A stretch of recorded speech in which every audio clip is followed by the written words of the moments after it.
Okay, here we are with the BlackBerry Curve, the 8330 on the Sprint network. Taking a look at the phone, we can see right off the bat that it's a full QWERTY keyboard layout, but we're going to come back to that a little bit later. Kind of starting at the phone, we'll start on the left-hand side of the phone.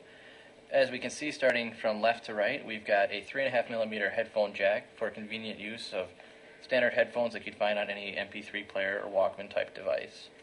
Next to it, we have the mini USB charging data port.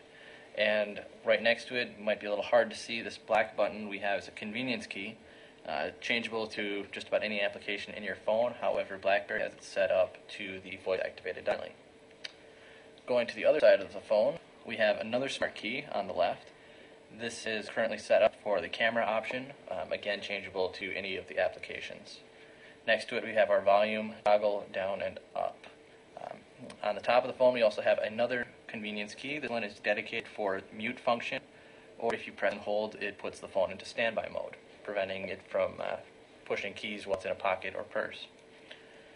Looking at the back side of the phone, we see that we have the camera with LED flash. This is a 2.0 megapixel camera. The flash is a simple white LED light that does a pretty good job in close range settings for lighting up dark areas. Underneath it, we have the self-portrait mirror. Pretty self-explanatory. Underneath the battery, or the back here, we have the battery, which is a 1150 milliamp hour battery. It's rated at 4.5 hours talk time. However, from personal use, as a heavy cell phone user, I can get about a day and a half to 2 days out of the phone. Underneath this battery, we have our SD card slot. It's a 8 gig supportive card. There's talk about it being boosted up to 16, however that's currently unconfirmed. Putting this back cover on, we can see a little easier to the left and right of the battery cover release. We have these two contacts allowing for charging through a desktop stand. Going back to the front of the phone, we can see that we have a full QWERTY keyboard laid out very nicely in the 4 rows, and then on top of that we have another 5 buttons. We've got our talk and end button on the outside. We have the BlackBerry symbol, which works as the menu button, and then the back button. In the center here we have a trackball, which allows us to scroll in any direction, as well as when we put it in, it works as a click. If we hit the menu button, we can pull up a list of all our applications. I currently have a theme right now that allows me to see at a glance if I have new messages, what my work schedule is, and my call log.